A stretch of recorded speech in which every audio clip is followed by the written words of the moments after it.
شروع اللہ کا نام لے کر جو بڑا مہربان نہایت رحم والا ہے۔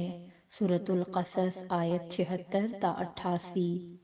قارون موسیٰ کی قوم میں سے تھا، پھر وہ ان پر زیادتی کرنے لگا اور ہم نے اس کو اتنے خزانے دیے تھے کہ ان کی کنجیاں ایک طاقتور جماعت کو اٹھانا مشکل ہوتی۔ جب اس سے اس کی قوم نے کہا کہ اترائیے مت کہ اللہ اترانے والوں کو پسند نہیں کرتا، اور جو مال تم کو اللہ نے عطا فرمایا ہے اس سے آخرت کی بھلائی طلب کیجیے اور دنیا سے اپنا حصہ نہ بھلائیے، اور جیسی اللہ نے تم سے بھلائی کی ہے ویسی تم بھی لوگوں سے بھلائی کرو، اور ملک میں طالب فساد نہ ہو، کیونکہ اللہ فساد کرنے والوں کو دوست نہیں رکھتا۔ وہ بولا کہ یہ مال مجھے میرے ایک ہنر کے سبب ملا ہے، کیا اس کو معلوم نہیں تھا کہ اللہ نے اس سے پہلے بہت سی امتیں جو اس سے قوت میں بڑھ کر اور جمعیت میں بیشتر تھیں ہلاک کر ڈالی تھیں، اور گناہگاروں سے ان کے گناہوں کے بارے میں پوچھا نہیں جائے گا۔ تو ایک روز قارون بڑی آرائش اور ٹھاٹھ سے اپنی قوم کے سامنے نکلا۔ جو لوگ دنیا کی زندگی کے طالب تھے کہنے لگے کہ جیسا مال و متاع قارون کو ملا ہے کاش ایسا ہی ہمیں بھی ملے، وہ تو بڑے نصیب والا ہے۔ اور جن لوگوں کو علم دیا گیا تھا وہ کہنے لگے کہ تم پر افسوس، مومنوں اور نیکوکاروں کے لیے جو ثواب اللہ کے ہاں تیار ہے وہ کہیں بہتر ہے، اور وہ صرف صبر کرنے والوں ہی کو ملے گا۔ بس ہم نے قارون کو اور اس کی حویلی کو زمین میں دھسا دیا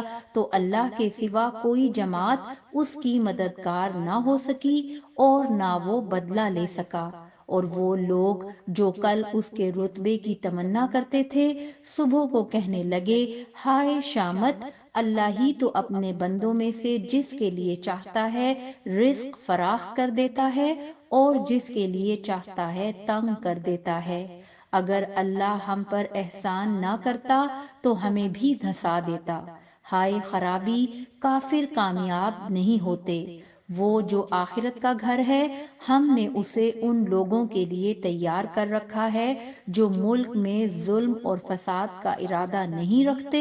اور انجام نیک تو پرہیزگاروں ہی کا ہے۔ جو شخص نیکی لے کر آئے گا اس کے لیے اس سے بہتر صلہ ہوگا، اور جو برائی لائے گا تو جن لوگوں نے برے کام کیے ان کو بدلہ بھی اسی طرح کا ملے گا جس طرح کے وہ کام کرتے تھے۔ اے پیغمبر، جس اللہ نے تم پر قرآن کے احکام کو فرض کیا ہے وہ تمہیں پہلی جگہ لوٹا دے گا۔ کہہ دو کہ میرا پروردگار اس شخص کو بھی خوب جانتا ہے جو ہدایت لے کر آیا اور اس کو بھی جو کھلی گمراہی میں ہے۔ اور اے نبی، تمہیں امید نہ تھی کہ تم پر یہ کتاب نازل کی جائے گی مگر تمہارے پروردگار کی مہربانی سے نازل ہوئی، سو تم ہرگز کافروں کے مددگار نہ ہونا، اور وہ تمہیں اللہ کی آیتوں کی تبلیغ سے بعد اس کے کہ وہ تم پر نازل ہو چکی ہیں روک نہ دیں، اور اپنے پروردگار کو پکارتے رہو اور مشرکوں میں سے ہرگز نہ ہو جانا، اور اللہ کے ساتھ کسی اور کو معبود سمجھ کر نہ پکارنا، اس کے سوا کوئی معبود نہیں، اس کی ذات پاک کے سوا ہر چیز فنا ہونے والی ہے، اسی کا حکم چلتا ہے اور اسی کی طرف تم لوٹ کر جاؤ گے۔